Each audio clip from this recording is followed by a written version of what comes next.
permettez-moi de partager avec vous un certain nombre de préoccupations des Sénégalais établis à l'étranger ce lundi 10 août 2020.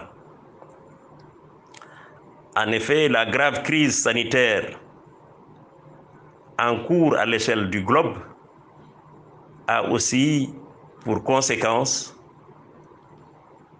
de réduire considérablement la circulation des hommes entre les différents pays.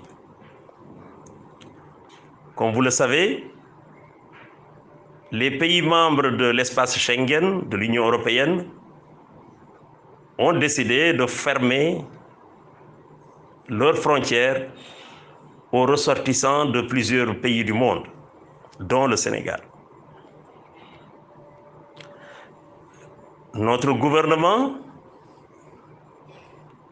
dans une décision de souveraineté, de défense des intérêts vitaux de notre État et de sa dignité, a appliqué à son tour une mesure de réciprocité. Dans ce contexte particulier de mise en place consensuelle de vol, de rapatriement entre le Sénégal et un certain nombre de pays, il importe de clarifier les conditions d'embarquement dans les différents aéroports vers le Sénégal.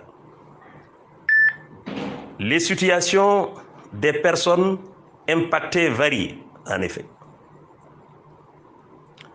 Un Sénégalais muni de passeport sénégalais avec une carte de séjour délivrée dans les pays d'accueil a-t-il besoin de s'adresser au consulat pour l'obtention d'un autre document?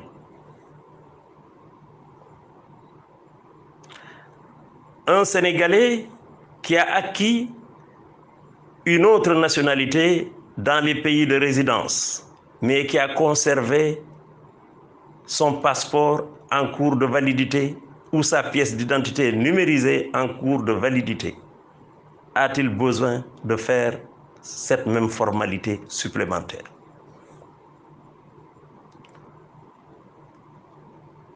Un Sénégalais d'origine qui a acquis une nationalité étrangère, mais qui n'a pas conservé aucun document sénégalais, quelles sont les démarches qu'il doit effectuer? Les Sénégalais issus de notre diaspora, appelés les jeunes de la deuxième génération, qui ont été transcrits ou pas dans les registres du consulat de notre pays à l'étranger,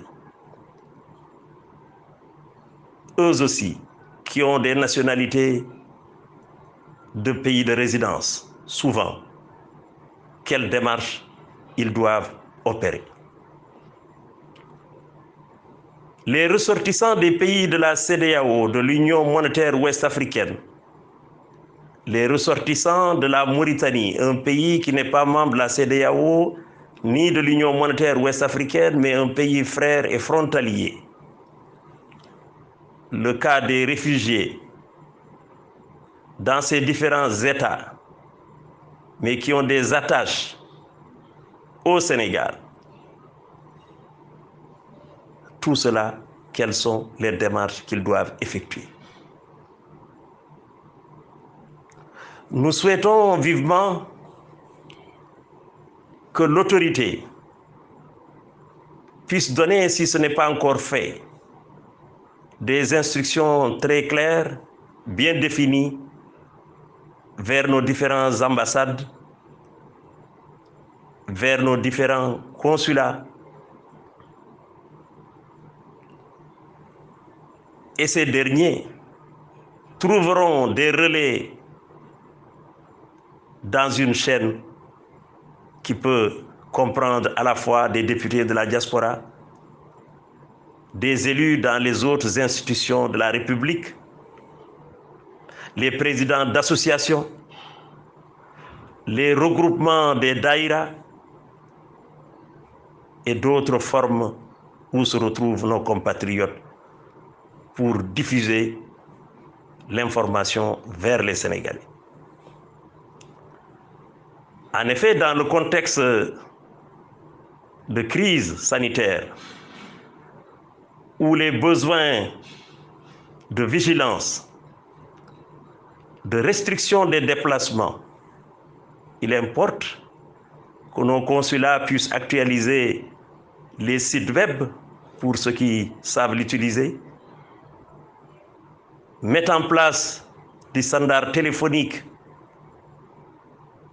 joignables et avec au bout du fil des renseignements complets.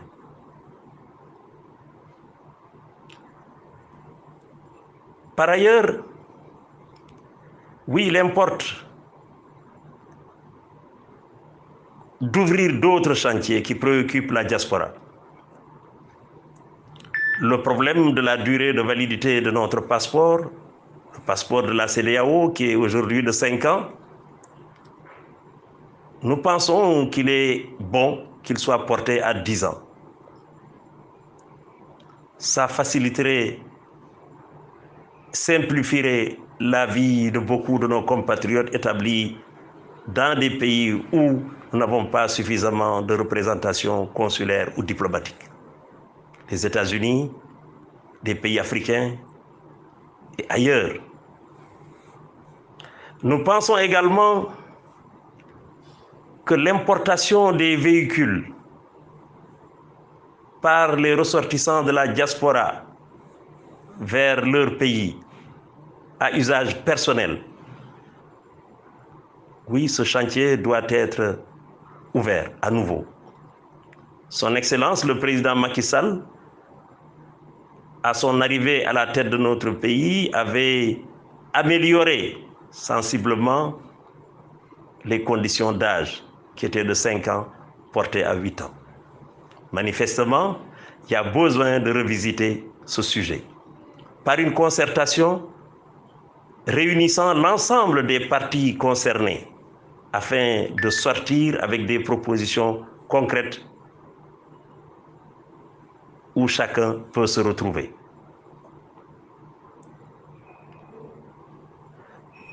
Je vous remercie de votre attention.